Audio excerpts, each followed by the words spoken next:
Today will be Isaiah 7 and Isaiah 8. And first we're going to talk about the historical circumstances that Isaiah lived in for what actually prompted this revelation in the first place. Now, let's put ourselves back in the time of Isaiah. Israel is this country surrounded by major world powers, the warlike and really barbarous Assyrians, who rule by blood and horror, and the Egyptians, who also had a very powerful army. And the Assyrians wanted the wealth and resources of all the places they were conquering. And what they expected is for countries to pay them tribute or pay them taxes. And it turns out that some of these countries, like Israel, didn't want to pay taxes. So, no surprise, many people don't like to pay taxes. And particularly paying taxes to a foreign power doesn't usually win friends and influence people. And in Isaiah's time, there was just this challenge of how do you protect yourself against the massive Assyrian Empire when they want your money, and if you don't want to pay, they're going to come in and they're going to destroy your city and kill you and take you into captivity.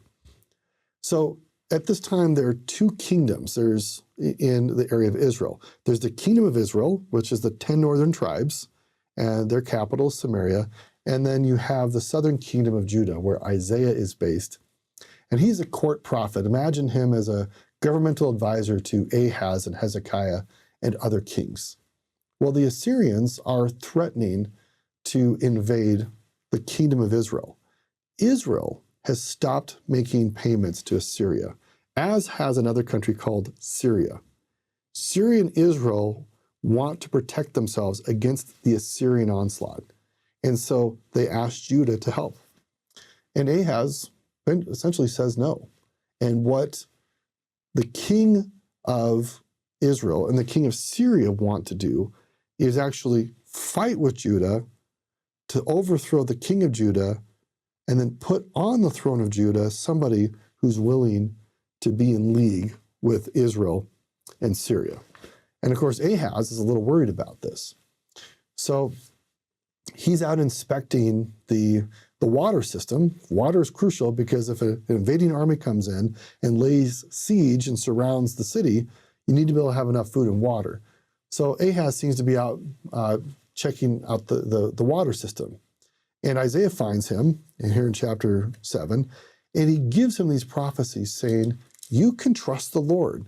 You can trust that God himself will preserve this kingdom if you are faithful. And if we get into verses like 13, 14, 15, 16, Isaiah gives a sign or a symbol to King Ahaz that will help Ahaz know that he can trust God and that God will be delivering the kingdom of Judah from the threats of Israel and Syria within a short time. He says, verse 14, therefore the Lord himself shall give you a sign. Behold, a virgin shall conceive and bear a son and shall call his name Immanuel, God with us. Now, we know that this also is a messianic prophecy of Jesus. But in Isaiah's day, this also meant a lot to Ahaz because he knew what the word Immanuel meant. God is with us. And since God is the creator of the universe, if he's with you, is it possible for an invading army to attack and conquer your city if God is with you? No. We see this playing out in the Book of Mormon, that when the Nephites went to war defensively in the strength of the Lord, Immanuel, God with them, the Lamanites could not conquer. But when the Nephites went to battle on their own in their own strength without God with them, then they lost. And so Ahaz is being encouraged by Isaiah, trust God. You don't need to worry about the threat from Israel and Syria. They are not going to be able to conquer you and overthrow you. In fact, these two kings who are plotting to overthrow you, both of them will be overthrown. And that's actually what happened. Remember, we're still dealing with the challenge of the Assyrians wanting to extract money from Israel and from Judah. And the Assyrians were this warlike, conquering people who would do really terrible things. They would, if they'd capture a city, they would behead people, impale them, they'd flay people alive. It was just really terrible. In some cases, they'd chop off people's hands or put out an eye and send them running forward to the next city and say, if you don't give in to the Assyrians and surrender, this is what's going to happen to you. So people were terrified. And in ancient warfare, cities were surrounded by walls to protect themselves. And so armies would surround those cities and lay siege so that no food or supplies could get in, to the point that everybody starved and finally gave themselves up. And this is what we have in this context where Isaiah in chapter 8 is both speaking peace and comfort to his people at a time when their lives and their nation seem to be under threat, but he's also helping them to think forward to the future, that Jesus Christ himself will be the ultimate rock of defense that all of us can stand with to be protected from the onslaught of God's enemies. Let's take a listen to some of the things that he shares.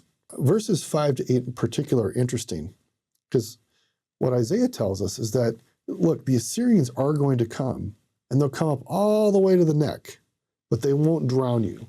And what we actually have from the ancient historical record is that the Assyrians did conquer a lot. They conquered Israel, took the 10 tribes into captivity, and they came into Judah and conquered many cities.